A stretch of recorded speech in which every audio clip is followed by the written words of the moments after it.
So அனைவருக்கும் வணக்கம். எங்களோட இன்வைட்டை ஏற்று இங்கே வந்திருக்க ப்ரெஸ் பீப்புள், மீடியா பீப்புள் எல்லாருக்கும் என்னோட நன்றி தெரிவிச்சுக்கிறேன். Special thanks to Aaro brother எங்களோட இன்வைட் ஏற்று வந்ததுக்கு. ஸோ லக்ஷ்மிகாந்தன் கொலை வழக்கு, இந்த படத்தோட ப்ரொடியூசர் இன்றைக்கி வரல, சபரீஷன். அவரும் நானும் ஏற்கனவே ஒரு படம் பண்ணியிருக்கோம். ஸோ அவர் ஒரு நாள் கால் பண்ணி இந்த மாதிரி குன்றல் பாவம் படம் பார்த்துருக்கீங்களா அப்படின்னு கேட்டார். பார்த்துருக்கேன் அப்படின்னா, அந்த டேரக்டர் உங்களை பார்க்கணுமா, மீட் பண்ணணும் அப்படின்னு சொன்னார். ஸோ அப்படி தான் நான் தயால் சாரை மீட் பண்ணேன். ஸோ வெரி ஹாப்பி இந்த படத்தில் ஒர்க் பண்ணதுக்கு. கூட நடித்த அத்தனை பேருக்கும் என்னோட நன்றிகள் தெரிவிச்சுக்கிறேன். தயால் சார் மாதிரி ஒரு பிளான்டு பர்சன் நான் பார்த்ததே கிடையாது. ரொம்ப பெருமையாக இருக்குது அவர் கூட ஒர்க் பண்ணது. ஸோ உங்களை மாதிரி நானும் படம் பார்க்குறதுக்கு அவளை காத்துட்ருக்கேன். தேங்க்யூ. எல்லாருக்கும் இனிய மாலை வணக்கம். எல்லாம் நல்லா இருக்கீங்களா? ரொம்ப நாளாச்சு பார்த்து. இது டைரக்டர் அவரை பற்றி நிறைய பெருமையாக பேச வேண்டியது கண்டிப்பாக பேசி தான் ஆகணும். ஏன்னா ஃபஸ்ட்டு எடுத்தோடனே சொல்லிக்கிறேன், இவர் 3வது படம் தான் எடுத்திருக்காருன்னு சொன்னாங்க. அதுக்கு முன்னாடி 19 படம் கன்னடத்தில் நடிச்சிருக்காரு, பண்ணியிருக்காரு, இயக்கியிருக்காரு. அவர் தமிழில் இன்னும் ஒரு 50 படம் 100 படம் எடுக்கணும். அவ்வளோ ஒர்க்கு தெரிஞ்ச இந்த மாதிரி ஆட்கிட்ட ஒர்க் பண்ணுறதுக்கு ரொம்ப சந்தோஷமாக இருக்கும். காலையில் இத்தனை மணிக்கு ஸ்டார்ட் ஆகும், இத்தனை மணிக்கு முடிஞ்சிடும் சார், நீங்கள் போயிடலான்னு இன்றைக்கி ஃபுல் டேட்டு வாங்கிட்டு ஒரு மத்தியானம் 3 மணிக்கு நீங்கள் போகலாம் சார்னு சொல்லிவிடுவார். அதே மாதிரி டப்பிங் ஆகட்டும், அவர் டைலாக்கு எழுதி கையில் கொடுத்து அது அந்த கண்ணை சொல்லி கொடுத்ததாகட்டும், எல்லாமே பன்னீர் சார் சொன்ன மாதிரி அப்படியே ஞாபகத்திலே இருக்குது. இவர் நிறைய வேலை செய்யணும், நிறைய ஒர்க் பண்ணணும், நிறைய படம் எடுக்கணும். அந்தளவுக்கு வேலை தெரிஞ்சுட்டு வீட்டில் சும்மா இருக்கக்கூடாது. இறைவன் நிறைய கண்டிப்பாக அவருக்கு வேணும். நிறைய படம் ஹிட் ஆகணும். இந்த படம் வெற்றிக்கும் நம்ம டைரக்டருக்கும் மிகப்பெரிய, இந்த தயாரிப்பாளருக்கு மிகப்பெரிய லாபத்தை சம்பாதித்து கொடுக்குற ஒரு நல்ல படமாக வரும். இறைவன் அருளால் இது மிகப்பெரிய வெற்றி அடையணும். என்னுடைய வாழ்த்துக்களை தெரிவிச்சுக்கிறேன். நன்றி, வணக்கம். Hello, hi, good evening. எல்லோரும் எப்படி இருக்கீங்க? ரொம்ப ஹாப்பி இந்த படத்தில் நான் ஒரு பார்ட்டாக இருக்கிறதுக்கு. ரொம்ப எல்லாருமே சொல்லிட்டாங்க டைரக்டரை பற்றி. ஆல்ரெடி நான் சொல்ல வந்தது எல்லாமே ரொம்ப பர்ஃபெக்ஷனிஸ்ட். அண்ட் நான் ரொம்ப குயிக்காக இந்த படத்தில் எனக்கு எல்லாமே ரொம்ப குயிக்காக நடந்துச்சு. ஷூட்டிங் டேட்டும் குயிக்காக முடிஞ்சிருச்சு, ரொம்ப கம்மி நாள். நாங்கள் ஓகே சொன்னதும் மீட்டிங்கும் ரொம்ப குயிக்காக ஆச்சு. டக்குன்னு இந்த படம் சைன் பண்ண எல்லாமே ஸோ குவிக். ஸோ ஒரு வாரம் முன்னாடி தான் எனக்கு கால் வந்தது. அண்ட் ஆல்சோ சிவா சார் கிட்டேருந்தும் கால் வந்தது, இந்த படம் பண்ணுமா, நல்ல படம். ஓகே சார், நான் போய் பார்க்குறேன்னு சொல்லியிருந்தேன். அம்மா கிட்ட கால் பண்ணியிருந்தாரு. அண்ட் தென் சார் கிட்டேருந்து கால் வந்தது. நான் போய் மீட் பண்ணுறேன். நம்மளுக்கு எப்போவுமே சில பர்சன்லாம் பார்த்தா நம்ம சினிமா ஃபீல்டில் ரொம்ப எக்ஸ்பீரியன்ஸ்டு, எல்லாருமே ரெஸ்பெக்ட் பண்ணுவாங்க, ரெஸ்பெக்ட்ஃபுல்லாக ஃபீல் பண்ண வைப்பாங்க. எல்லாமே தாண்டி ஒரு கம்ஃபர்ட் ஜோன் அண்ட் ஒரு ஃபாதர்லி ஃபிகராக எனக்கு இருந்தார் டே 1 அண்ட் ஃபர்ஸ்ட் மீட்டிங்லேயே. நாங்கள் ரொம்ப கம்ஃபர்டபுளாக நாங்கள் நிறைய விஷயம் பேசி ஷேர் பண்ண ஆரம்பிச்சிட்டோம் ஆக்சுவலி. ஸோ அதுவே எனக்கு என்ன படம் ஒர்க் பண்ணாலும் எனக்கு ஃபஸ்ட்டு அந்த பீப்புள் எப்படி இருக்காங்க அண்ட் எப்படி மதிக்கிறாங்க அண்ட் என்ன மாதிரியான கண்டென்ட் இருக்குது, அந்த கண்டென்ட்டை தாண்டி ஆஸ் அ பர்சனாக அவங்க எப்படி இருக்காங்கன்றது ரொம்ப இம்பார்ட்டன்ட். ஸோ அந்த மாதிரி சார் ஆஸ் அ பர்சனாக ப்ரொஃபஷ்னலாக எல்லாமே 100 out of 100 தான் எனக்கு. So such a good film, such a content film. And sir intro பண்ணியிருந்தார், பேசியிருந்தார் இந்த படத்தை பற்றி என்ன மாதிரி இருக்கும்னு. எனக்கு எப்போவுமே ஒரு ஃபீலிங் என்னவா இருக்கும்னா, எப்போவுமே இருக்கும் கான்ஸ்டன்ட், அது நம்ம தப்பாக இந்த காலத்தில் பிறந்துட்டோமோ, நம்ம ஒரு 80s 90s பிறக்க வேண்டிய ஆளோ. ஏன்னா பண்ண படம் பண்ணுற படம் எல்லாமே நான் 80s 90s தான் பண்ணுறேன். ஒரு வேளை தப்பு பண்ணிட்டோமோ அப்படின்ற ஃபீலிங் எப்போவுமே இருக்கும். ஈவன் இட்லி கடையாக இருக்கட்டும், ஈவன் நான் இதுக்கப்புறம் பண்ணுற படம் சத்யவான் சாவித்ரினோட ஒரு படம் பண்ணியிருக்கேன், ரிலீஸ் ஆகும் ஒரு 2 monthsல. Keerthy Suresh and ma'am and sir பண்ண படத்தில் எல்லா படமுமே ஒரு 80s 90s. So I think இந்த படமும் அதே மாதிரி ஒரு ஸ்பெஷல். என்னதான் எல்லா படமும் அந்த மாதிரி இருந்தாலும் இந்த படம் ரொம்ப க்ளோஸ் டு ஹார்ட். கொஞ்சம் ஏன் சொல்கிறேன்னா, என்னோடய பாட்டியை மைண்டில் வச்சுட்டு நான் நடித்த படம் இது. நான் சார்கிட்ட கூட ஷேர் பண்ணதில்லை. என்னோடய பாட்டிக்கு 4 பசங்க, என் அப்பா அண்ட் 2 அத்தை அண்ட் இன்னொருத்தங்க சேர்த்து 4 பசங்க. என்னை ஃபஸ்ட்டு எடுத்தோடனே நான் எங்கே இந்த படத்துக்குள்ளே சோல்ஃபுல்லாக இறங்கினேன்னா, ஒரு ஃபோட்டோ எடுத்தாங்க. I still remember. ஒரு குழந்தைய மேலே கையில் வச்சுக்கணும், ஒரு குழந்தைய கீழே வச்சுக்கணும், ஒரு பொண்ணு ஒரு பையன். நீ கேரி பண்ணிவிட்டு நீங்கள் உன்னோட ஹஸ்பண்ட்காக வெயிட் பண்ணுற ஷாட், அதுதான் எனக்கு ஃபஸ்ட்டு எடுத்த ஷாட். I remember. அந்த பிக்சரில் நான் என்னோடய பாட்டியே நினச்சி I just went in to her soul actually. So அதை வந்து நான் யார்கிட்டயுமே ஷேர் பண்ணாமல் எனக்குள்ளேயே வச்சுக்கிட்ட ஒரு ஃபீலிங். ஸோ அதை நான் வந்து இங்கே ஷேர் பண்ணுறேன். ஸோ அது வந்து ரொம்ப எமோஷ்னலாக எனக்குள்ளே போயிடுச்சு. So I was just thinking and waiting எப்போ இந்த படம் நடிக்க போகிறோம் அதுக்கப்புறம். அண்ட் அதுக்கப்புறம் இவென்ச்சுவலி படம் ஆரம்பிச்சது எல்லாம் நடந்தது. ஐ am so happy to be a part really sir. ஏன்னா வந்து எல்லாருமே சொல்லிட்டாங்க ரொம்ப ப்ரொஃபஷ்னல் அண்ட் இவ்வளோ பிளான் பண்ணி இவ்வளோ தெரிஞ்சு எப்படி சார் நீங்கள் இப்படி இருக்கீங்க அப்படின்ற மாதிரி ஒரு கொஷின் தான் வரும் எங்களுக்கு. ஐ am so proud to be a part. And நிஜமாவே இந்த ஃபிலிம் பாட்டியை நினச்சி பண்ணதுனால இன்னும் கொஞ்சம் க்ளோஸ் டு ஹார்ட். ஸோ கண்டிப்பாக எல்லாருக்கும் பிடிக்கும்னு நினைக்கிறேன். இன்னும் நிறைய படம் பார்ப்பீங்க. அண்ட் என்னோட ஜேர்னி அது எப்போவுமே லைஃப் லாங். நான் வந்து ரீசெண்டாக கூட என்னோடய ஃப்ரெண்ட் கிட்ட ஷேர் பண்ணியிருந்தேன். கொஞ்சம் லோ ஆச்சு எனக்கு லைட்டாக. நம்மளுக்கு வந்து எப்போவுமே நான் கொஞ்சம் ஒர்க்கஹாலிக். ஏதாவது படம் பண்ணல ஒரு ஏதாவது பண்ண முடியலன்னா நான் கொஞ்சம் லோ ஆகிடுவேன்.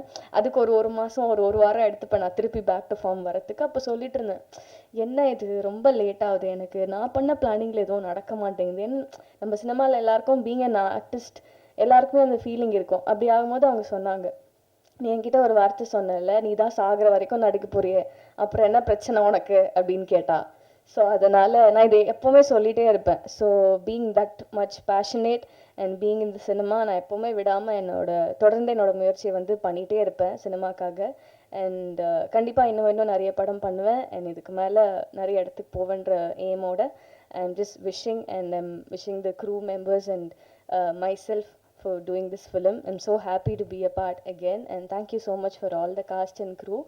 ரொம்ப சந்தோஷமாக இருந்தது. And thank you so much for music director. உங்களோட மியூசிக்கில் வந்து இந்த படத்தில் நான் வந்து இருக்கிறது ரொம்ப சந்தோஷம் சார். நான் உங்களோட பெரிய ஃபேன். முதல் நீ முடிவு நீலேருந்து எல்லா சாங்குமே நீங்கள் போட்டது எனக்கு ரொம்ப பிடிக்கும். And thank you Siva sir.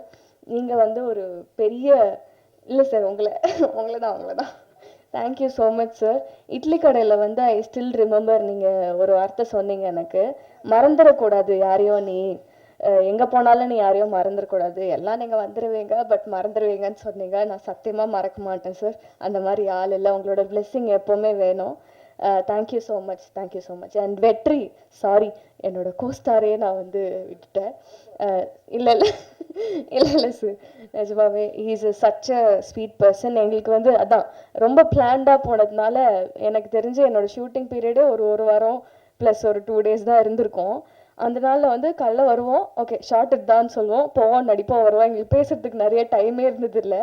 So but தெரிஞ்ச வரைக்கும் he's such a passionate and very professional and such a sweet person to act with. I am so happy pairing up with you and ரொம்ப சந்தோஷம். and futureல கூட உங்களோட படத்துக்காகலாம் I'm looking forward.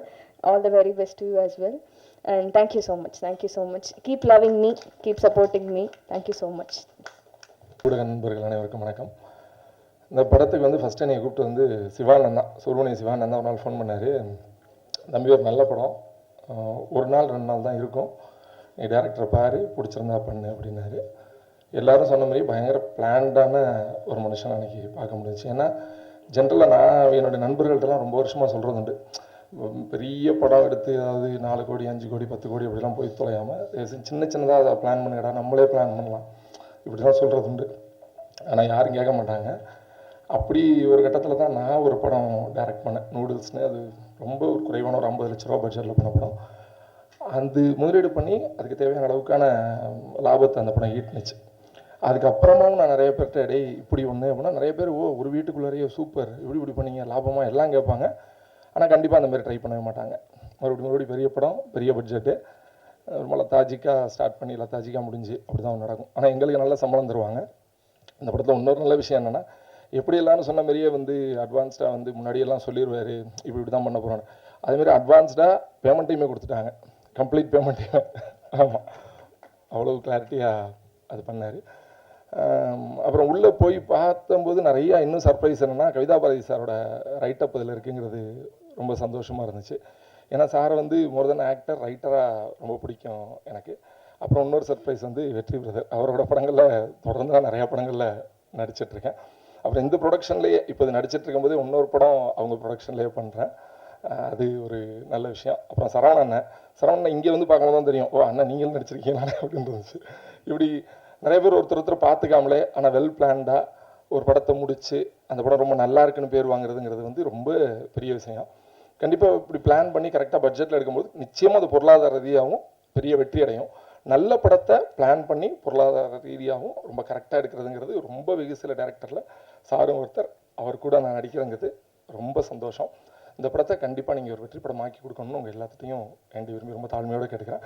அப்புறம் ஆரோ brother, அவர் கூட நான் வந்து ஒரு 5-6 வருஷத்துக்கு முன்னாடி ஒரு படம் நடித்தேன். அதுக்கப்புறமா இப்போ தான் பார்க்குறோம். அவர் வந்து அடுத்தடுத்து நிறைய நல்ல படங்கள் பண்ணணும் நான் இறைவன்ட்ட வேண்டிக்கிறேன். அதேமாதிரி வெற்றி பிரதருக்கும் நிறைய நல்ல படங்கள் கிடைக்கணும். அப்புறம் பிரிகேடி அவங்களுக்கும் நிறைய நல்ல படங்கள் கிடைக்கணும். இங்கே வந்திருக்கிற எல்லாத்துக்கும் நிறைய நல்லது நடக்கணும்னு வேண்டிக்கிட்டு நன்றி, வணக்கம்.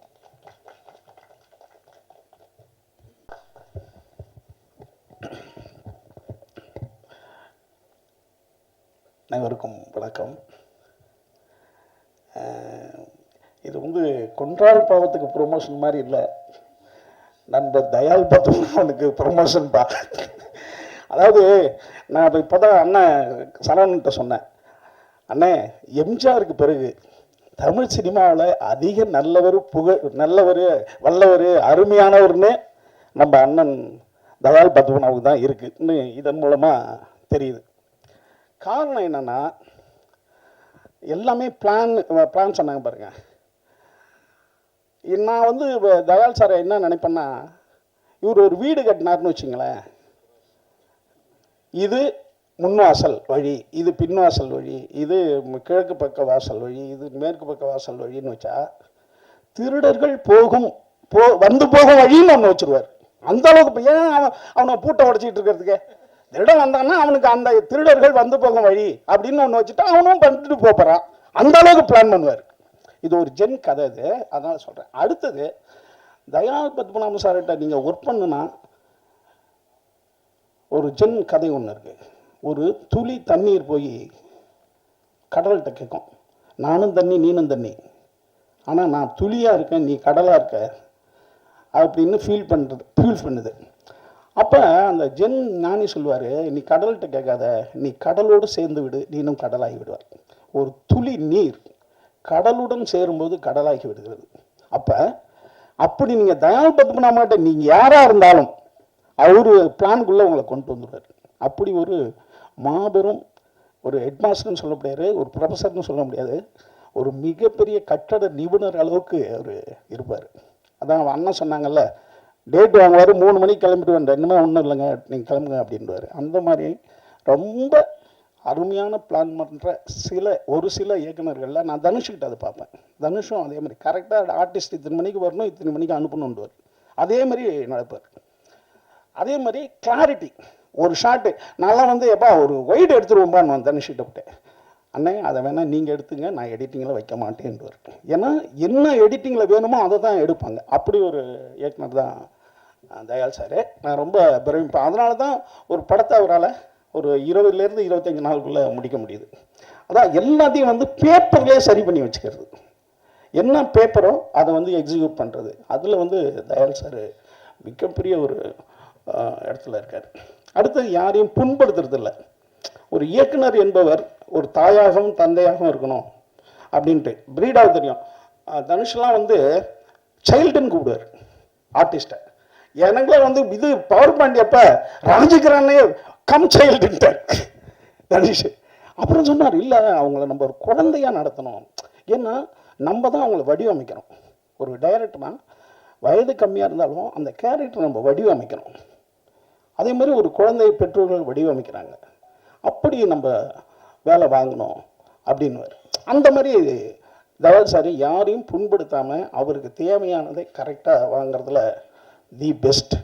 அப்படி பல சிறந்த குணங்கள் இருக்கிறதால தான் எல்லாரும் சொல்கிறாங்க அவர் நிறையா படம் பண்ணணும், நிறையா தமிழில் படம் பண்ணணுன்னு சொல்கிறது. அடுத்து வந்து என்னால் டென்ஷனே இல்லாமல் சில பேர் பார்ப்போம் இல்லையா. இப்போ இந்த சிரிப்பு தான் அவருடைய முகம். அதாவது ஒரு சின்ன புன்னகையோடு இருக்கும், அந்த புத்தர் சிரிப்போடையே இருப்பார் தயால் சார். அது என்னன்னு அதை வந்து அந்த பயிற்சி நம்ம கற்றுக்கணும். ஏன்னா ஒரு உயர்ந்த இடத்தில் இருக்கும்போது, ஹெட்டாக இருக்கும்போது அவங்களை வந்து நம்ம ஒரு அன்போடு தான் அவங்கள நடத்தணும் அப்படிங்கிற அந்த சிறந்த ஒரு குணம் இருக்கிறது வந்து தயால் சார்ட்ட இன்னொரு எனக்கு சிறப்பு. அதே மாதிரி இப்போ பிரீடா சொன்ன மாதிரி ஒருத்தவங்களை நினச்சிக்கிட்டே இருக்கிறது.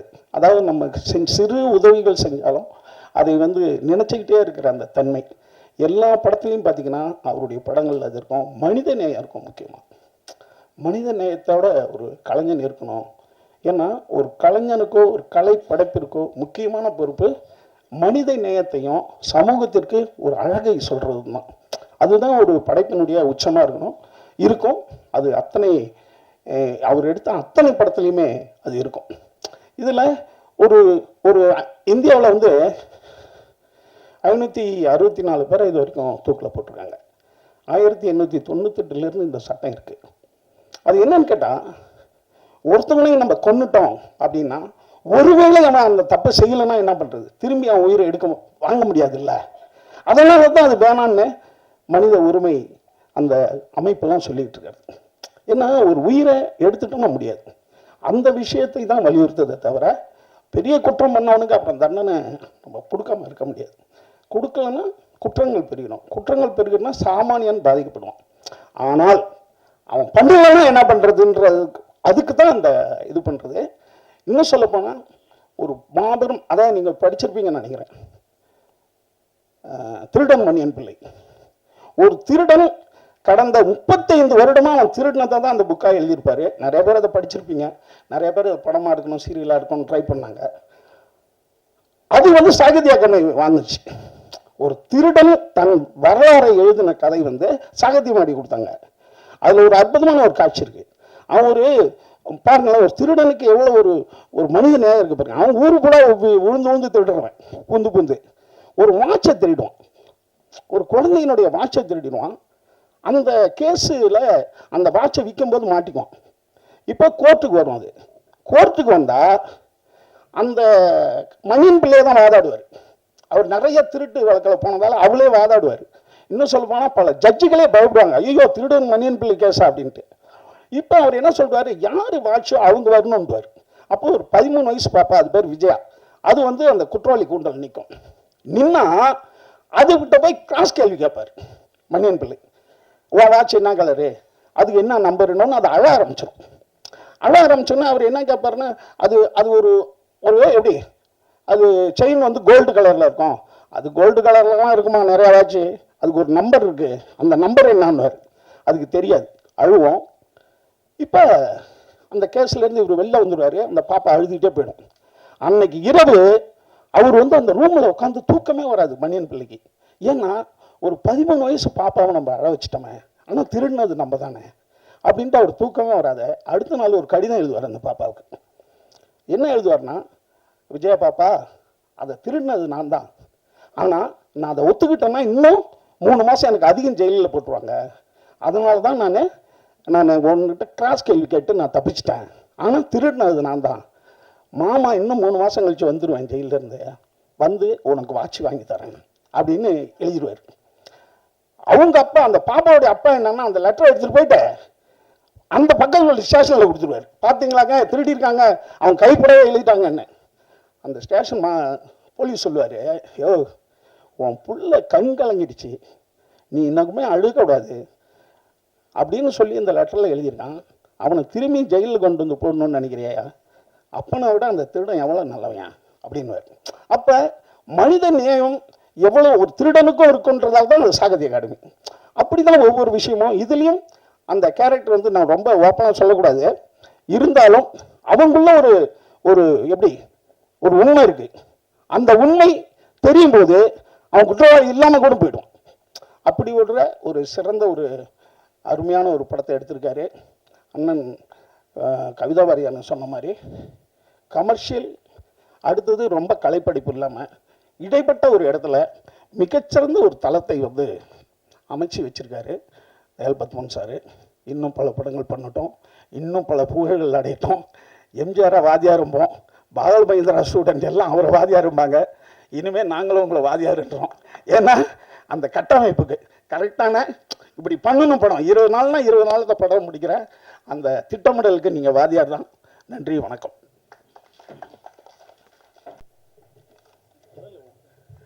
அப்பா இதில் நடித்தவங்க, அவர் சிவா மியூசிக் டைரக்டரு, ரொம்ப இசை வந்து பிரமாதமாக இருந்ததுங்க.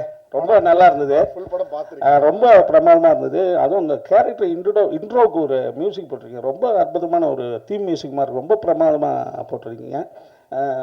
வெற்றி இந்த மாதிரி கண்டென்ட் படம் தான் யாரோ சொன்னாங்கல்ல, அந்த மாதிரி படம் பண்ணி மிகப்பெரிய ஒரு புது ட்ராக்கில் நீங்கள் நிச்சயமாக இருப்பீங்க. உங்கள் அனைவருக்கும் வாழ்த்துக்கள். ஏன்னா நான் வந்து ஏதாவது கோச்சிக்கிட்டிங்கன்னா அப்புறம் நல்லா இருக்காதுன்றது. நன்றி, வணக்கம். முதல்ல எல்லாருக்கும் நன்றி. இவ்வளோ புகழ் நான் எதிர்பார்க்கல. நன்றி. ஓகே, நான் வந்து இப்போ ப்ரெஸ்ஸுக்கு வந்து நீங்கள் வந்து மீடியா எழுதுகிற சில விஷயங்கள் இப்போ எல்லாத்தையும் பொதுவாக பேசுகிற விஷயங்களாகவே இருந்தது. நான் வந்து இந்த படத்தை பற்றி சில விஷயங்கள் அது வந்து நீங்கள் எழுதணும், அதை பற்றி நீங்கள் பேசணும் அப்படின்றது தான் என்னுடைய பேச்சோட இதாக இருக்க போகுது.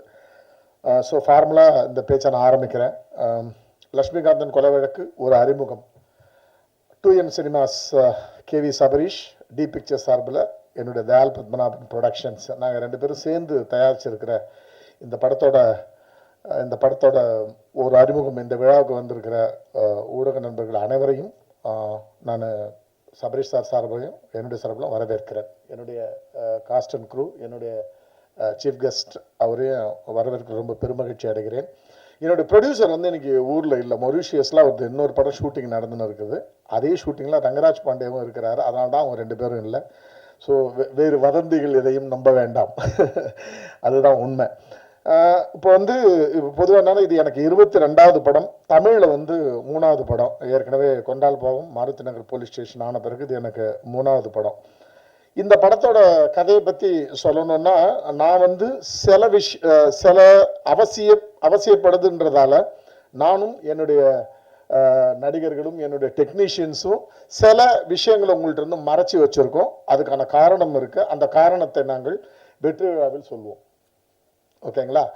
ஸோ அது என்ன காரணம், என்ன விஷயத்தை நாங்கள் மறைச்சிருக்கிறோன்றதை நாங்கள் அப்புறம் சொல்லுவோம். அதே மாதிரி லக்ஷ்மிகாந்தன் கொலை வழக்குன்னு நான் டைட்டில் அனௌன்ஸ் பண்ண உடனே ரேகா வந்து ப்ரெஸ் நோட் எழுத ஆரம்பித்த உடனே அவங்களே நிறையா இது மாதிரி வந்து உண்மை சம்பவத்தை அடிப்படை அப்படி இப்படின்னு சொல்லி நிறையா எழுதின பிறகு ரேகா விட்ட கூப்பிட்டோம். ரேகா, நான் ஏன் தெரியுங்களா உங்களோட ரைட்டிங்கில் நான் கரெக்ட் பண்ணல, உங்களுக்கு ஒரு பர்செப்ஷன் இருந்துச்சுன்னா லக்ஷ்மிகாந்தன் கொலை வழக்குனோடனே பாகவதர் அது ஒரு கொலை அப்படின்னு உங்களுக்கு ஒன்று வந்துச்சுல, எல்லாருக்கும் அப்படி வரட்டும்.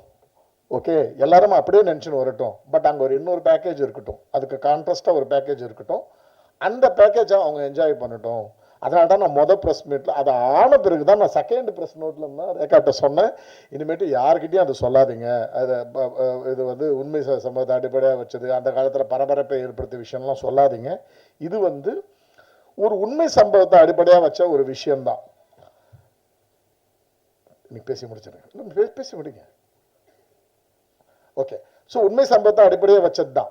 என்னன்னா, ஒரு கதையாக ஒரு கதைக்குள்ளே பார்த்தீங்கன்னா, ஒரு தூக்கு தண்டனை கைதி 3:15 மணிலேருந்து 5:15 மணிக்குள்ள அவனுக்கு நடக்க போகிற அந்த ப்ரொசீஜர், அந்த ப்ராசஸ், அவனை தூக்கிலிட போகிறாங்க.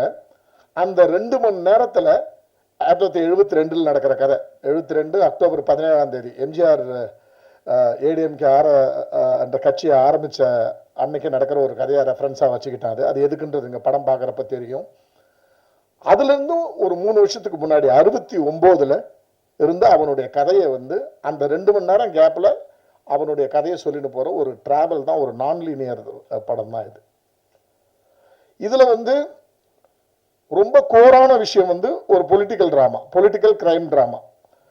5 பேர் உட்காந்து பேசுகிறப்ப, இப்போ ஒரு சிறுமி பாலியல் பலாத்காரம் இருக்கிற ஒரு விஷயத்த ஒரு 5 பேர் நம்ம டிஸ்கஸ் பண்ணுறப்ப 5 பேரும் அவன் கையில் கிடைச்ச சாவடிக்கணும்டா, ஒரு குழந்தைய போயிட்டு அப்படின்னு ஒரு பார்வை தான் பொதுவாக வரும். எனக்கு ஒரு 15 வருஷத்துக்கு முன்னாடி இருந்து எப்போவுமே என்ன தோணும் அப்படின்னா, ஒரு ரோட்டில் வந்து ஒருத்தன் வந்து ஒரு 5 ரவுடிங்க சேர்ந்து ஒருத்தனை கொள்றாங்க அப்படின்றப்ப அந்த 5 பேர் மேலே எனக்கு கோவம் வராமலே இருந்துச்சு. ஒரு 15 வருஷத்துக்கு முன்னால் இருந்து இந்த விஷயங்கள் வந்தது. என்னன்னா, நான் எப்போதும் கடவுள்கிட்ட என்ன எப்படி யோசிப்பேன் அப்படின்னா, எல்லாருக்கும் நல்ல புத்தியை கொடுக்குறல்ல, ரோட்டில் ஒருத்தனை கொலை பண்ணக்கூடாதுன்ற மனநிலை கொடுக்குற அதே கடவுள் தான் 5 பேருக்கு அவனுக்கு அப்படி ஒரு குரூரமான மனநிலை எப்படி, அந்த வியாதியை ஏன் கொடுத்த, அந்த மென்டல் ஹெல்த்தை ஏன் அவனுக்கு கொடுத்தன்னு அவன் மேலே எனக்கு பாவமாக தான் தோணும். எனக்கு அவன் மேலே கோபமே வராது. இது ஒரு 15 வருஷமா எனக்கு ஒரு மெச்சூரிட்டி வந்த பிறகு எனக்கு வந்த ஒரு தாட் ப்ராசஸ். எந்த குற்றவாளியின் மேலேயும் எனக்கு கோபம் வராது. அதுக்காக நான் அந்த குற்றத்தை சப்போர்ட் பண்ணுறதா அர்த்தம் இல்லை, அவன் பண்ணது சரின்ற ஆர்குமெண்ட் கிடையாது. பட் எனக்கு எப்போவுமே எனக்கு ஒரு நல்ல மனநிலை கொடுக்குற ஒரு பொண்ணு நடந்து போறப்ப அவளை வந்து அசிங்கமா பார்க்க கூடாதுன்ற நல்ல எண்ணத்தை எனக்கு கொடுக்குறல்ல, ஏன் இன்னொருத்தனுக்கு அந்த நல்ல எண்ணத்தை கொடுக்க மாட்டேற, ஏன் அவனுக்கு அந்த பேட் மென்டல் ஹெல்த்தை கொடுக்குற அப்படின்ற பார்வை வந்து எனக்கு எப்பவுமே உண்டு. ஸோ இந்த படத்துலையும் ஒரு குற்றவாளி ஏன் அந்த குற்றவாளி அவனை நம்ம பார்க்குற பார்வை இருக்குல்ல, ஒரு மரண தண்டனைன்றது வந்து என்னால் தண்டனையா பார்க்க முடியல. மரண தண்டனைன்றது வந்து என்னால் வந்து ஒரு கொலையாக தான் பார்க்க முடியுது. அது நீங்கள் வந்து நம்ம ஆர்குமெண்ட்டாக பேசுறதா இருந்தால் நான் என்னுடைய ஆர்குமெண்ட்ஸ் என்னென்ன இருக்கோ அதை இந்த படத்தில் வச்சிருக்கேன். ஆனால் மரண தண்டனை தவறு, இது வந்து ஒழிக்கப்பட வேண்டும், இப்படி எந்தவித நீதியோ போதனையோ அதை நான் திணிக்கல. அதர் சைடில் மரண தண்டனை ஏன் வேணுன்றதையும் வச்சிருக்கேன். இப்போ என் கூட இப்போ 2 பேர் பேசுகிறப்போ ஒரு கான்வர்சேஷன் வரும் இல்லையா, அந்த கான்வர்சேஷனையும் வச்சிருக்கேன் அதர் சைடில். அதே மாதிரி படத்தோட எண்டில் கன்க்ளூட் பண்ணுறப்ப கூட ஒரு விஷயத்தை ரொம்ப கிளியராக சொல்லியிருக்கேன். என்னன்னா, இது மரண தண்டனை வேண்டுமா வேண்டாமா அப்படின்றதுக்கான படம் தவிர எதுவுமே நியாயப்படுத்துகிற படம் கிடையாது. எண்டில் வேணுமா வேணாமான்றதை நீங்கள் சொல்லுங்க, உரிமைக்கான குரல் தான் அதுக்கான மாற்றத்துக்கான ஒரு வழின்ற மாதிரி ஒரு விஷயத்த சொல்லி படத்தை முடிச்சிருக்கேன். இதில் அழகான ஒரு காதல் கதை இருக்கு, நல்ல ஒரு அம்மா சென்டிமெண்ட் இருக்கு. இதில் 2-3 விஷயங்களை மட்டும் நான் சொல்ல விரும்புகிறேன். ஒன்று என்னன்னா, அது கதையோட களத்தை பற்றி சொல்லிட்டேன். ஆக்டர்ஸை பற்றி சொல்கிறப்ப நான் வந்து என்கிட்ட எப்பவுமே ஆரோ சார் சொன்ன மாதிரி நான் ஒரு டைமில் ஒரு ஹீரோ மட்டுமே, ஒரு ஆக்டர், நான் ஹீரோ அப்ரோச் பண்ண மாட்டேன். எப்போவுமே எந்த ஹீரோவையும் அப்ரோச் பண்ண மாட்டேன், ஆக்டர்ஸ் தான் அப்ரோச் பண்ணுவேன். நான் எனக்கு பிடித்த நடிகர்களை நான் இது பண்ண தவிர நட்சத்திரங்களை நான் எப்பவுமே அணுக மாட்டேன். ஸோ நான் வந்து எப்படின்னா ஒரே டைமில் ஒரு 5-6 பேருக்கு கதை அப்ரோச் பண்ணே இருப்பேன். ABCDன்னு அப்ரோச் பண்ணினே இருக்கிறப்ப அதில் ஆரோ சாரும் ஒருத்தர். இந்த கதை வெற்றி சார்ட்டு சொல்லியிருந்தப்ப பேரலாம் நான் ஆரோக்கிட்டையும் அந்த கதையை சொன்னப்ப எனக்கு நான் அப்ரோச் பண்ணதுலேயே 2 பேர் தான் கிளாரிட்டியாக எனக்கு சொன்னேன். ஒன்று வெற்றி சார், இன்னொரு ஆரோ. மிச்சம் எல்லா ஹீரோக்கிட்டையும் ஒரு கன்ஃபியூஷன். சார் இதில் ஒரு பொலிட்டிக்கல் விஷயம் இருக்கே, அது வந்து நாளைக்கு தப்பாயிடுமா, அதில் ஒரு டைலாக் ஒன்று இருக்கே, அது வந்து இன்னைக்கு ஆளுங்கட்சிக்கு இதாகிடுமா, அப்படிலாம் சில விஷயங்கள்லாம் வந்தப்போ இவங்க 2 பேரும் மட்டும் தான் ஒரு கிளாரிட்டி இருந்தது. அதில் ஆரோ சாருடைய அந்த வார்த்தை எனக்கு ரொம்ப பிடிச்சிச்சு. சார் நான் வந்து ஒரு வேற லீக்ல டிராவல் பண்ணுறதுக்கு இருக்கேன், இந்த ஜானரை விட்டு நான் இந்த ஜானரில் போகலான்னு இருக்கேன், இதை மீறி நான் இந்த படம் பண்ணணும்னு நீங்கள் சொன்னீங்கன்னா நான் பண்ணுவேன் சார் அப்படின்னு தான் எனக்கு சொன்னார். நான் சொன்னேன், சார் உங்களுடைய கரியரில் நீங்கள் ஒரு பிளான் பண்ண போகிறப்போ உங்களை நான் ஃபோர்ஸ் பண்ண விரும்பல, தேங்க்யூ ஸோ மச்ன்னு சொன்னப்போ அதே மாதிரி பேரலாக நான் வெற்றி சார் அப்ரோச் பண்ணிருந்தேன். அதே டைமில் சபரீஷ் சார் மூலமாக, என்னோட ப்ரொடியூசர் மூலமாக வெற்றி சார் படித்து விதின் 2 டேஸில் சார் நம்ம போயிடலாம், ஷூட் போயிடலாம், எப்போ போவீங்கன்னு கேட்டார். இன்னொரு 10 டேஸில் போயிடலாம் சார்னு சொல்லி ஒரு 10 டேஸில் ஷூட் போயிட்டோம். இவ்வளோதான். இதை நான் கிளாரிட்டியாக சொல்ல விரும்பல, மற்றவங்க மாதிரி நான் அதை மறக்கலாம் விரும்பலை. நான் நிறைய பேர் அப்ரோச் பண்ணேன். அதில் எனக்கு ரொம்ப பிரபலமான ஒரு யூடியூபர் வந்து என்ன இந்த கதையை கேட்டுட்டு ஒரு பெரிய ஹீரோ கிட்ட அனுப்பிச்சாரு. அவர்கிட்ட காலில் விழாத குறையாக சொல்லிட்டேன், நான் ஹீரோகிட்ட படம் பண்ண மாட்டேன் சார், நான் எனக்கு ஆக்டர்ஸாக இருந்தால் படம் பண்ணுறேன், பெரிய ஹீரோட்ட நான் போகவும் மாட்டேன், அவங்களுடைய மெசேஜுக்கு அவங்க காலுக்கு வெயிட் பண்ணுற பொறுமை எனக்கு கிடையாது, அவ்வளோதான். அதை அவங்கள சொல்லி குற்றம் கிடையாது. இதுதான் இந்த ஹீரோ வெற்றி சார் உள்ள அந்த இது ஒரு விஷயம். ஆரோ சார் எதுக்கு இங்கே நம்ம சீஃப் கெஸ்ட்டாக, நான் ஆக்சுவலாக ஆரோ சாரை வந்து டு பி ஆனஸ்ட் ஒரு ஃபோன் கூட பண்ணலை. நான் ஒரே ஒரு மெசேஜ் நேற்று, சார் கேன் ஆஸ்க் எ ஃபேவர்னு நேற்று தான் மெசேஜாக போட்டேன். அவர் உடனே சார் எனிதிங் ஃபார் யூ அப்படின்னு சொன்ன உடனே டக்குன்னு யோசித்தேன், ரிலீஸ் டைம் ஒரு 10 லட்ச ரூபா பணம் கேட்கலாமான்ட்டு. சரி வேணாம், அதை ரிலீஸ் டைமுக்கு வச்சுக்கலாம், எகைன் எப்படி எனிதிங் ஃபார் யூன்னு சொல்லிட்டாரு, அப்போ வச்சுக்கலாம்னு சொல்லிட்டு இமீடியட்டாக இல்லை சார் நாளைக்கு இது மாதிரி இது எனக்கு யாரும் மைண்டில் வரமாட்டுறாங்க, அந்த ஸ்கிரிப்டை பற்றி தெரிஞ்சவர் நீங்கள், ஸோ நீங்கள் வந்தால் நல்லாயிருக்கும். ப்ளஸ் எங்களுக்குள்ள ஒரு சினிமாவை தாண்டி ஒரு நட்பு இருக்குது எனக்கு ஆரோஸாக இருக்கும் நடுவில் எப்போவுமே. இப்போ இதில் நீங்கள் ஒரு வாய்ஸ் கேட்டிங்க இல்லையா, எடுத்தோன்னு அந்த ஒரு அறிமுகம்னு சொல்லி ஒரு தமிழ் அந்த நரேஷன் வாய்ஸ் வந்து அவரு தான். ஒரு நாள் போன ஆஃபீஸ்க்கு, சார் நாளைக்கு காலையில் ஒரு 11 o'clock ஒரு சின்ன டப்பிங் எனக்கு பண்ணி தரீங்களா, வரங்க சார். நான் கார் எடுத்துன்னு போனேன், ட்ரைவ் பண்ணால் வந்தார், டப்பிங் பண்ணி கொடுத்தாரு, திரும்ப ட்ராப் பண்ண ஆஃபீஸில் ட்ராப் பண்ணிட்டேன். ஸோ அவர் ஒரு ட்ரீமோடு இருக்கிற ஒரு நல்ல தோழராக எனக்கு ஆகிட்டார். சினிமாவில் ரொம்ப ரொம்ப நாட்களுக்கு பிறகு என்னோட பையன் அங்கே இருக்கிறான், ரொம்ப கிளியர். நான் சினிமாவில் வந்து ரொம்ப ரொம்ப சூசி. இப்போ இருக்கிறதுல இப்போ பன்னீர்செல்வம் சார், கவிதா பாரதி, சுப்பிரமணிய சிவா, இது மாதிரி ரொம்ப ரொம்ப ரொம்ப தேர்ந்தெடுத்து ஃப்ரெண்ட்ஷிப் வச்சுப்பேன், நிறைய பேரை சேர்க்க மாட்டேன். ஸோ அந்த விஷயத்தில் ஆரோ சார் தான் அதுக்கு சீஃப் கெஸ்ட்டாக வந்தால் நல்லா இருக்குன்னு தோணுச்சு, அதுக்காக தான் உங்களை கூப்பிட்டேன். நன்றி சார், தேங்க்யூ ஸோ மச். அடுத்து டெக்னீஷியன்ஸை பற்றி பேசணுன்னா, நான் அதை கவிதா பாரதி சார் ஏற்கனவே சொல்லிட்டாரு எப்படி இந்த அவர் இந்த ஸ்கிரிப்டுக்குள்ளே வந்தார் அப்படின்னு சொல்லிட்டாரு. நான் வந்து ஒரு ஒரு ஒரு ஒரு ஒரு வெர்ஷன் என்கிட்ட இருந்தது, அதை அவர்கிட்ட கொடுத்துட்டு இதை வந்து வேற மாதிரி அதே மாதிரி பேர் போடுறப்ப திரைக்கதை வசனம் அப்படின்னு போடுறப்ப அவர் பேரை ஃபஸ்ட்டு போட்டு அப்புறம் என்னங்க சார் அப்படின்னாரு. சார் அதெல்லாம் கிடையாது சார், இதில் வந்து இது வந்து நல்லா இருந்ததுக்கு, பட் இதுக்கு வந்து ஒரு எல்லாமே என்கிட்ட இருந்தது, தக்காளி வெங்காயம் கடுகு எண்ணெய் எல்லாமே என்கிட்ட இருந்தது. பட் அதை அழகாக நீங்கள் அதுக்கு வந்து ஒரு ஒரு ஒரு ஒரு ஒரு ருசி கொடுத்தது நீங்கள் தான் சார். ஆனால் உங்கள் பேர் தான் ஃபஸ்ட்டு இருக்கணும். ப்ளஸ் இதில் நிறைய பொலிட்டிக்கல் விஷயங்கள் இருந்துச்சு, அதை அழகாக எழுதினார். அந்த ஒரு இடத்துல ரொம்ப தைரியமாக நான் சார் இது எப்படி சொல்ல போகிறேன்னு தெரியல, ஆனால் நீங்கள் எழுதணும் சார்ன்னு சொல்லிட்டு நான் ரொம்பவும் குழப்பமாக ஒரு விஷயத்த சொன்னேன்னா எழுதினார். என்னென்னா வெற்றி சார் வந்து ஒரு இடத்துல கேட்பார், டேய் என்ன இப்படி திருடனா தெரியுறியா, ஃப்ரெண்டு கிட்ட கேட்பாரு, நீங்கள் இப்படி திருடன் ஆகிட்டியாடா, நாளைக்கு உன் பையனும் திருடன் ஆகிட்டா உனக்கு வெக்கமாக இருக்காதா, உனக்கு அசிங்கமாக இருக்காதா அப்படின்னு வெற்றி சார் கேட்பாரு. அதுக்கு அந்த கேரக்டர் பதில் சொல்லணும். ஒரு அரசியல்வாதியோட பையன் அரசியல்வாதியாக ஆகிறப்ப வராத வெக்கம் ஒரு திருடனோட பையன் திருடன் ஆகிறப்ப ஏண்டா வரணும்னு கேட்பார். இந்த டைலாகை நான் வந்து ரொம்ப குழப்பமாக இப்படி பண்ணேன் அப்படின்னு அவர் ரொம்ப சிம்பிளாக அதை எழுதுவார். அது ப்ராபபிளி நான் கன்னடத்துக்கு போனதால எனக்கு அந்த தமிழ் இது அதிகமாக வரலை, அது சுருக்கமாக எழுத வரல. அந்த மாதிரி உதவிகள் எனக்கு கைதாபதி சார் நிறைய கிடைச்சிது. நன்றி சார், தேங்க்யூ ஸோ மச். அதே மாதிரி அடுத்து நான் பேச வேண்டியது வந்து என்னுடைய 2 டெக்னீஷியனை பற்றி பேசுகிறேன். ஜான் அண்ட் ஆனந்த் ராமச்சந்திரன், அந்த லாஸ்ட்டில் உட்காந்துருக்கார், அவர் சவுண்ட் மிக்ஸு. எங்கள் 2 பேருக்குமே மொழி பிரச்சனை. அவர் வந்து தமிழ் மலையாளி தான், பட் தமிழ் அவ்வளோவா இன்னும் அவருக்கு வசப்படலை. அதனால் எங்கள் 2 பேருக்கும் நிறைய டிஃப்ரென்ஸு. மிக்சிங்க்கு போவேன், மிக்சிங் போய் ரிட்டர்ன் வந்துடுவேன், சார் எனக்கு ஸ்டேட்டஸ் அவ்வளோ சார், அவர் என்னுடைய படம் அவருக்கு புரியல அப்படின்னு சொல்லுவோம். அப்புறம் ஒரு கட்டத்தில் 2 பேரும் ஒரு சின்னதாக உட்காந்து டிஸ்கஸ் பண்ணி ஃபைனலாக எனக்கு என்ன வேணுமோ அதை விட அதிகமாக கொடுத்தாரு. அதை வந்து இந்த ஸ்டேஜில் சொல்லணுன்றதுக்காக அவருக்கு எனக்கு ஆக்சுவலாக கான்ஃப்ளிக்ட் ஏற்பட்டுச்சு. ஆக்சுவலாக ப்ரொடியூசர் என்ன ஃபோன் பண்ணி, சார் உங்களுக்கு வேணான்னா விட்டுருங்க சார் அப்படின்னாரு. இல்லை வேணான்னு எப்படிங்க சொல்ல முடியும், 10 படம் பண்ண ஒரு டெக்னீஷியனு, என் படம் அவருக்கு புரியல அது மட்டும் நான் சொல்கிறேன், ஆனால் அது ரொம்ப கஷ்டப்பட்டு புரிஞ்சுக்கிட்டார். அதே மாதிரி ஜானை பற்றி ஒரு விஷயம் சொல்லணும். என்னன்னா ஒரு பேட்டர்னில் அவரும் பன்னீர்செல்வம் சாரும் உட்கார்ந்து முடிச்சுட்டாங்க, கலர் கரெக்ஷன் பண்ணி முடிச்சிட்டாங்க. ஜான் வந்து தங்கலான் படத்தோட கலரிஸ்ட். ஸோ அந்த இப்போ என்னுடைய படம் முடிச்ச பிறகு ரொம்ப பயங்கர சந்தோஷமா இருக்கும் இல்லையா ஒரு கலரிஸ்ட்டுக்கு, என் படம் வந்து பாருங்க அப்படின்ட்டு. ஸோ அவரும் பன்னீர்செல்வம் சார் என்னை கூப்பிட்டப்ப நான் அப்படியே வெளில வந்துட்டு இது என் படம் கிடையாதுன்னு சொல்லிட்டேன்.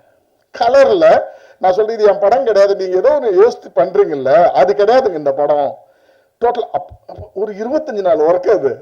ஐ செட் டோட்டலி ஜீரோன்ற. இது இல்லை சார் நம்ம எடுத்தது இது கிடையாது, என் மைண்ட்ல இருக்கிற விஷுவல் இது கிடையாது. Again they worked for 15 days, வேற ஒரு கலரை கொண்டு வராங்க. ஸோ இவங்க இந்த விஷயங்கள் எல்லாம் ஸ்டேஜில் பேசணுன்றதுக்காக தான் அவங்கள நான் கூப்பிட்டது. ஸோ எனக்கு வேண்டியதை கொடுத்த இந்த டெக்னீஷியன் அவங்க 2 பேருக்கும் என்னுடைய ஸ்பெஷல் தேங்க்ஸ். பயங்கர டார்ச்சராக ஃபீல் பண்ணியிருப்பீங்க அப்போ. அடுத்தது நான் பேச வேண்டியது வந்து ஜான் பேசினேன் தர்புகா சிவா.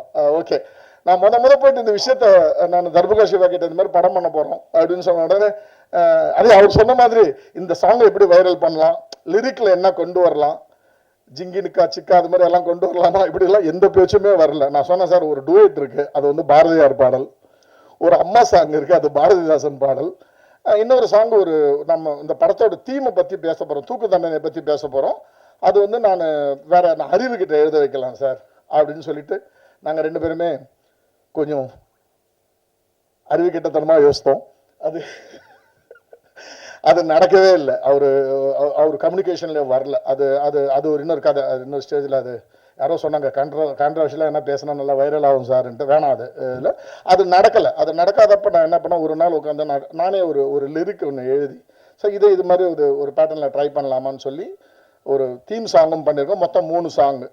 பாரதியார் பாடல் ஆதலினால் காதல் செய்வரை வந்து எல்லாம் அந்த ஒரு லைனை தான் யூஸ் பண்ணியிருப்பாங்க. நாங்கள் வந்து அந்த முழு பாடலையே உபயோகப்படுத்திருக்கிறோம்.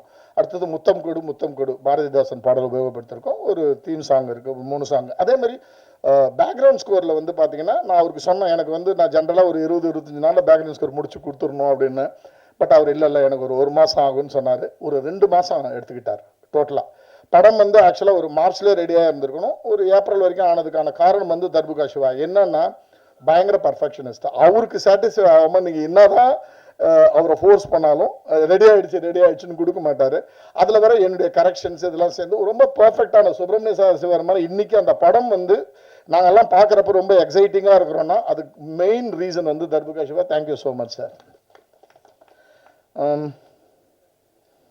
அடுத்தது என்னுடைய எடிட்டர் இப்போ நம்ம கியூப் ஓனர் ஜெயேந்திர சாருடைய படம் அவர் பண்ணின்னு இருக்கார். ஏற்கனவே அஸ்திரம்னு ஒரு படம் பண்ணார்.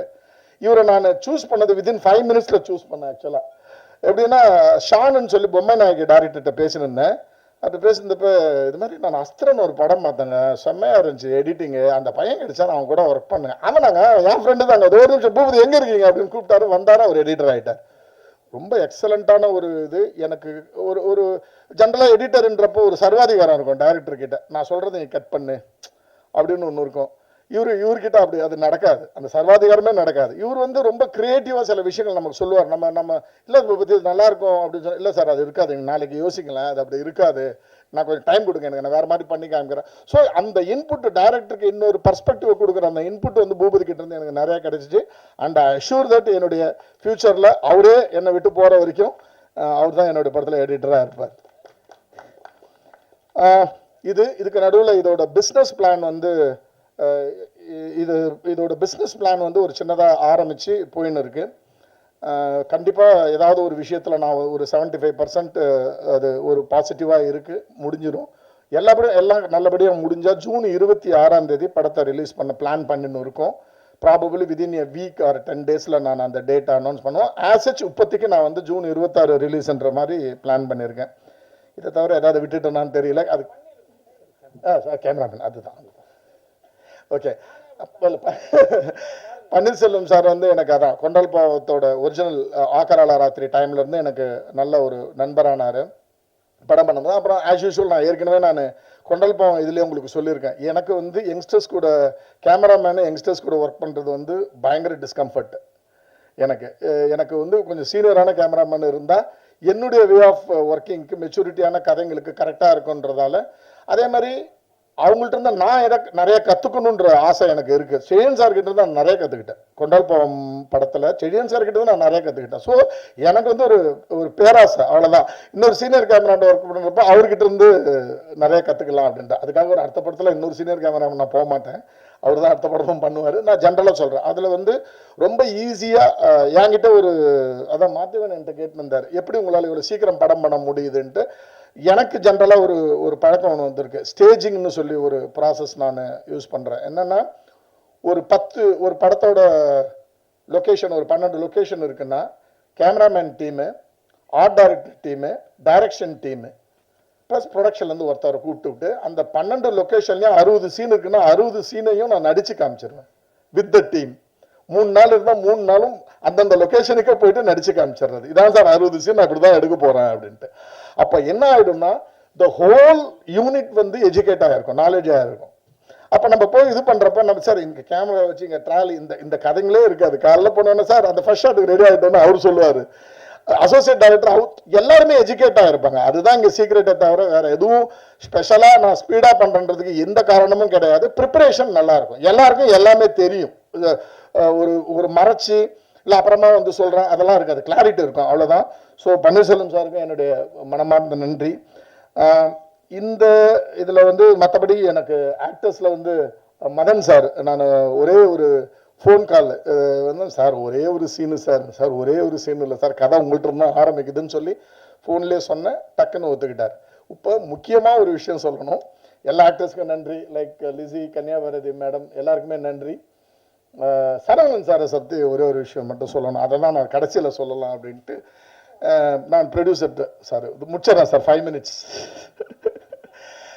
ஸோ சரவணன் சார் வந்து எனக்கு ப்ரொடியூசர் வந்து இந்த கேரக்டருக்கு அவர் இருந்தால் ரொம்ப நல்லாயிருக்கும் அப்படின்னு சொன்னப்போ சரவணன் சார்கிட்ட ப்ரொடியூசரே பேசி நீங்கள் வேணால் சரவணன் சார் பேசுங்க அப்படின்னு கேட்டேன். சரவணன் சார்கிட்ட நான் பேசினப்போ ஒரு நாளைக்கு 100 ரூபான்னு வச்சுப்போமே, ஒரு பேச்சுக்கு சொல்கிறேன். அவருடைய சம்பளம் வந்து 100 ரூபாய் ஒரு நாளைக்கு. சார் என்னை வச்சு நீங்கள் 100 ரூபாய் கொடுத்து எப்படி பண்ணுறீங்க, ஒரு சீனுன்றீங்க, கதை சொல்லுங்கள் அப்படின்னாரு. நான் ஃபோன்லேயே கதை சொன்ன உடனே ஒரே வார்த்தை சொன்னார், எனக்கு லைஃப்பில் இது மாதிரி யாருமே கதை சொன்னது கிடையாது இவ்வளோ கிளாரிட்டியாக. ஒரே ஒரு வேலை பண்ணுங்கள், 100 ரூபாய்க்கு பதில் 75 ரூபா கொடுங்க, நான் இந்த படம் பண்ணுறேன்னு சொன்னேன்.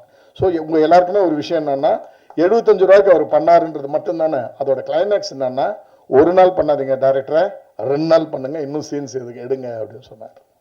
சம்பளத்தையும் கம்ப்ளைண்ட் பண்ணி இன்னொரு நாள் நான் சேர்த்து கொடுக்குறேன், இன்னும் சீன்ஸ் எடுங்க அப்படின்னு சொன்னார். Thank you so much sir. இது ரொம்ப ரொம்ப ரேர் இது மாதிரியான விஷயங்கள். இதில் சம்பளம் இதெல்லாம் நமக்கு தெரிஞ்சதில்லை.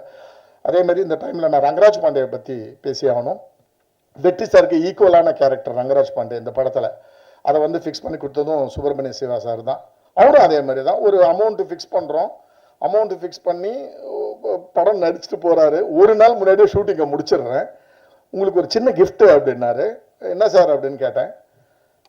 கிட்ட போனோன்னே நான் பேசின காசில் 2 லட்ச ரூபா திருப்பி கொடுத்துட்றேன் அப்படின்னு சொன்னார். எதுக்கு சார் அப்படின்னா, இல்லை நீங்கள் சொன்னதை விட கம்மியான நாளில் எடுத்துட்டீங்க, எனக்கு அவ்வளோ பணம் வேணான்னு சொல்லிட்டு, அவர் எவ்வளோ பணம் வேணான்றது வேணாம். ஸோ 2 லட்ச ரூபாய் எடுத்துன்னு போயிட்டு வெளியில் போயிட்டு ப்ரொடியூசர்கிட்ட ட்ரான்ஸ்ஃபர் பண்ணிட்டு அவர் பாட்டுன்னு போயிட்டார். ஸோ எல்லாருமே வந்து பயங்கர கோஆப்ரேட்டிவ், அந்த படத்தை புரிஞ்சுக்கிட்டு அதில் இருக்கிற இந்த பொருளாதாரத்தை புரிஞ்சுக்கிட்டு எனக்கு கோஆப்ரேட் பண்ணியிருக்கீங்க. ஸோ எல்லாருக்குமே நன்றி. கலை, நர்மதா மேடம், கன்னியாபாரதி மேடம், எல்லாருக்கும். யாராவது மிஸ் பண்ணியிருந்தேன்னா மன்னிச்சிருங்க. இப்போ இந்த ப்ரெஸ் மீட்டை பொறுத்த வரைக்கும் எனக்கு ஒரே ஒரு விஷயம் என்னென்னா, ஒரு சின்னதாக இது ஒரு லிட்ரேச்சர் வேல்யூவை ஞாபகப்படுத்துகிற, உங்களுக்கு எல்லாருக்கும் ஞாபகப்படுத்தணுன்றதுக்காக ரேகா என்னுடைய பிஆர்ஓ கிட்ட வந்து ஒரு விழுப்புரம் சிறுகதைகள்னு சொல்லி அன்பாதவன் எழுத்தாளர் அன்பாதவன் தொகுத்த ஒரு சிறுகதையோட தொகுப்பு இருக்குது. அந்த புக்கு ஒரு 100 புக்கு கொடுத்துருக்கேன். படிக்க ஆர்வம் இருக்கிறவங்க, படிக்க இன்ட்ரெஸ்ட் இருக்கிறவங்க அந்த புக்கு வாங்கிக்கலாம். அதில் என்னுடைய ஒரு சிறுகதையும் இருக்குது, 158வது பேஜில் ஏதோ ஒன்றில், எங்கு தொடங்கி எங்கு முடியும்னு சொல்லி என்னுடைய சிறுகதையும் இருக்குது. அதில் படிங்க. ரொம்ப நன்றி. இந்த படம் வந்து ஒரு கண்டிப்பாக வந்து பேசக்கூடிய ஒரு படமாக இருக்கும். நம்ம நிறைய பேசுவோம். நம்ம இந்த கொஸ்டின் ஆன்சர் ஏதாவது இருந்துச்சுன்னா, போர் அடிக்காமல் உங்களுக்கு கேட்கணும்னு தோணுச்சுன்னா கேளுங்க. ஒரு 5-10 மினிட்ஸில் முடிச்சுக்கலாம். Thank you so much.